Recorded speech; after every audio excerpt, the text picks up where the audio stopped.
Welcome, ladies and gentlemen, to Furry Game Corner with your host, Lyric Rhapsody. Freedom Planet, a game that appeared on Steam in 2014, took the gaming community by storm.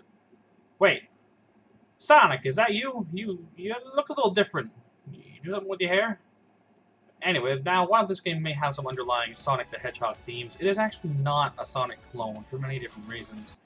Created by the independent developer Galaxy Trail, Freedom Planet will leave you craving more and replaying it multiple times over to get every little tidbit of the story and secrets you can get your little paws on. So just what is this game? What does it feature? Well, Freedom Planet is a linear-style platforming game with the essence of Sonic the Hedgehog at its roots. Your character moves exceedingly fast to the point where they can climb walls, roll into nearly indestructible balls, roll through tunnels at fast speeds, and fight giant robotic enemies. However, what this game does have over the Sonic series is the combat, which is fantastic. Each character has their own set of combat abilities and an entirely different playstyle that changes the very foundation of how the levels are played and how you go about fighting the bosses. First off, we have the main protagonist of the game, known as Sash Lilac. A purple, humanoid dragon girl that has the ability to attack using mostly spin kicks, uppercuts, and using a dashing ability that can either propel you long distances over levels, or dash you right through enemies for a powerful combination. For all intents and purposes, Lilac has been known as the speedrun character, and the one that most would go to if they need to get past those tricky time trials for some extra gallery content. She's also the character that most will need to get used to get up to those tricky ledges and hidden areas where you need to use your first move to ricochet off the walls and get up to hidden secrets.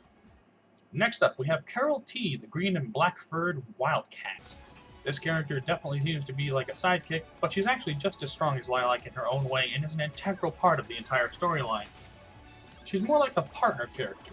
Carol grew up with Lilac, they've been childhood friends, going through everything together, even joining a little thieves guild when they were kids, the Red Scarves, until they could make it on their own. Their gameplay style is much slower than Lilac's and has much more of a combat-oriented playstyle. Honestly, it's quite reminiscent of Mega Man Zero's moveset, the slashing combo attacks with the wall sliding and such. Her special move, rather than being a burst of speed, is a flurry of high-speed kicks that is essentially a boss killer if used correctly. Finally, we have Milla Bassett, a cute little basset hound girl who usually is dressed in rags. Essentially, it looks like she's homeless. This character is immediately introduced as an orphan who has lost her parents mysteriously, forced to live off the land. It's immediately apparent that her parents must have had some sort of alchemical training as she's gathered specific ingredients to make a sort of feather potion able to bring her up to the sky in search of them, where she believes they vanished to. Milla is the mage character of the game and attacks in a very unorthodox way, either forming cubes of what looks like green jello to throw at enemies, forming a light shield to reflect attacks and bounce enemies back, or using the cube as a propulsion blast to spear them right through the head. Now most of the time, she'll be the puzzle solver of the game, having a slower playstyle and throwable attacks to hit switches. Her main feature is that she can somehow use her ears to fly upwards and frantically waggle her arms and legs back and forth like Yoshi to reach new heights. While her story is complete, it does feel a bit lacking in comparison to the other two, and it could use a bit more fleshing out. But she is very fun to play.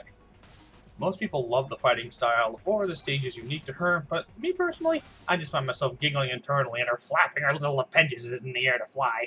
Now, what is it that people tend to like about this game? Well, me personally, I think the game did very well, and it's because the music is amazing. It has the essence of retro game eras with brand new spins. They fit the levels well, which are beautifully designed and don't seem to be too out of place for the most part. From caves to Chinese cities to the ancient tundra, this game has seen some very interesting venues to explore. Everything is fully and clearly voiced, which in a retro-style game like this is entirely enjoyable. Doesn't that sound great? Though I do have to admit, I find the robotic animation of the malice to be a bit like a badly translated film. The gameplay itself is phenomenal, though getting all those little collectibles can be a bit of a pain if you're not used to properly angling yourself or searching for every little section of the level tirelessly. The gallery has a lot of different concept arts, music from the game, and sound clips from the characters, but getting all of it is extremely difficult without hours and hours put in. And unless you want to tirelessly search for weeks, an online guide is pretty much the only way to go. The story is well written, the cinematics are pretty decent, and the controls are easy to grip on if you're used to fast-paced games.